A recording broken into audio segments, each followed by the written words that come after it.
Do you want to go into business for yourself? Do you have dreams of success, of being in control of your own destiny, of being your own boss? Now, if those dreams don't include profits, then you're better off in your dead-end job. I'm Chris Hanlon, and welcome to the Profit Wizard Show, the show that focuses on the core of your business, profits. Okay, over the next 4 shows, we're going to be looking at getting into your own business.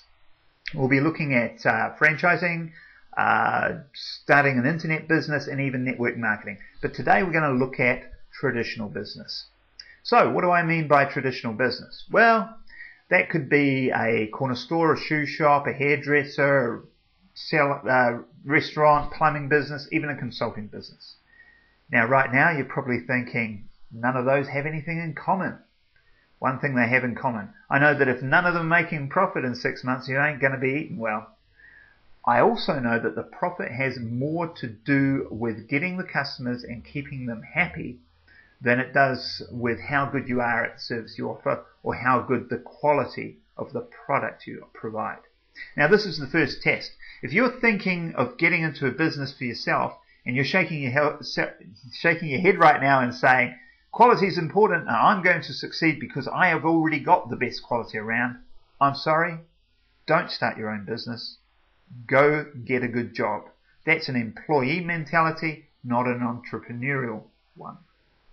Now, don't get me wrong. I'm not saying you shouldn't have good quality products. They are important, but they will not make your business a success. Good quality products do not build a business, while bad quality products can destroy one. I use the term traditional business to make a point here too. If you look at most plumbing businesses, for example, they run the same. 95% of them advertise in the same way, in the same places, and offer the same features and benefits and services. And the same could be said for almost any other business I mentioned earlier. If this isn't the definition of traditional, I don't know what is. So, we don't want to be traditional in a traditional business. And I'm going to share with you several tips to get you started in business. Now, obviously, these tips are not exhaustive. But I hope to get you thinking. You're going to need to do a lot more research than just watching this episode, I'm afraid. Okay, so tip number 1, learn from another business. I have some friends who want to run a women's fashion store. They both work in a large corporation and are good at their jobs. They've never worked in retail fashion environment before, but they love fashion and believe they enjoy running their own business. Now, I believe they can definitely get their own store and have success with it. But they need to realize they will face a steep learning curve, as will you probably if you start a business. My advice to them was to get work in another clothing store, even if it's just part-time. If they work a few hours each weekend in a fashion store, it would be the equivalent of getting a business education and being paid to learn. This advice now didn't go down that well. It sounded like too much hard work.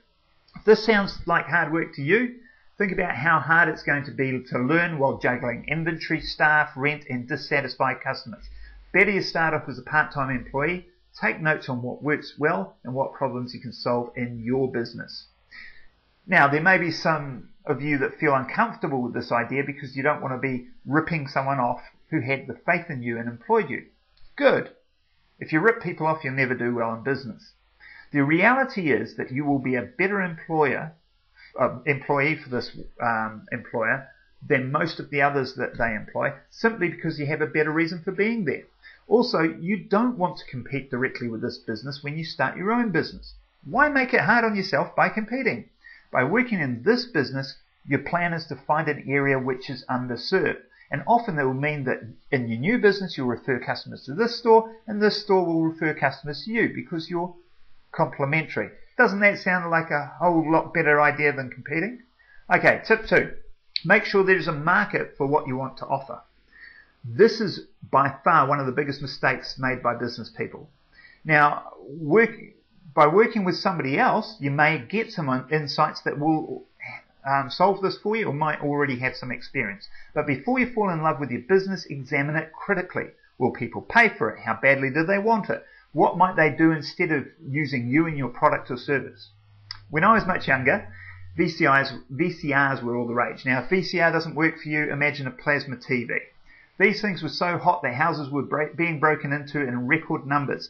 A technically smart inventor thought he saw a market and he developed an amazing piece of equipment that plugged in between the VCR and the wall socket. I forget exactly how it works, but basically it foiled the thieves. This inventor spent over a year of his life working hard to create this device and another year marketing it. You never heard of it? Because he never sold any. There was no market. Sure, loads of these devices were being stolen, loads of VCRs were being stolen, but it was the insurance that people were interested. They didn't want to buy his device. Insurance will pay for it. Don't you make the same mistake. Test your product in the market. Okay, tip number 3. Love your customer.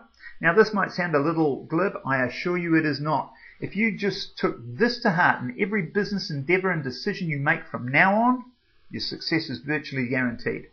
The problem is that most average business owners fall in love with their product, their service, their brand, their industry, or even their company. Forget all of that. Love your customer first. Seek to understand them. Find out what their pain is and help them to solve it. And you can't go wrong. Alright, simple one. Tip number 4. Automate or systemize as much as you can. If you're going to own your own business, I strongly recommend the book The E-Myth by Michael Gerber. In it, he explains how and why you should systemize the running of your business. I'll put a link below to the book. Again, this is something you can learn and design while you're working for someone else. So these all tie in. Tip number 5. It's more important to learn about marketing than running the business. The reason you automate and systemize your business is so that it does not take up all of your time when you get your business going. You want to grow a business, that's going to take your time. You need to be effective in marketing. And this is one of the jobs you cannot easily hand off to someone else. If that someone else was really good at marketing, then you couldn't afford them in the first place. Learn marketing, work out how you're going to get your customers before you even start your business. And I can't stress that enough. Tip number 6, have an exit strategy. Now this is overlooked by all but the most experienced business owners. Before you start your business, work out how you're going to get out. Now exit strategy sounds negative to most people. They're thinking like hitting the ejector button when everything goes wrong. But that's not what I mean. You should decide on a couple of methods you're going to win the game. This might be build the value of the company so high that you can sell it for $1 million, which is far easier than you'd actually think. Or it might be that you want to build it up and sell the company to someone else and live off the royalties that you're charging for them using your system, or any one of 100 other ways. In fact, I wrote this show before I saw the seminar today, but there was a quote there I wrote down. A business that is ready to sell is a pleasure to own. Once you've systemized your business, not only have you raised the value, you've removed the stress from running it. You may want to keep it. Planning for an exit also helps you keep your focus on your business, and it means you have a plan when the unexpected does happen.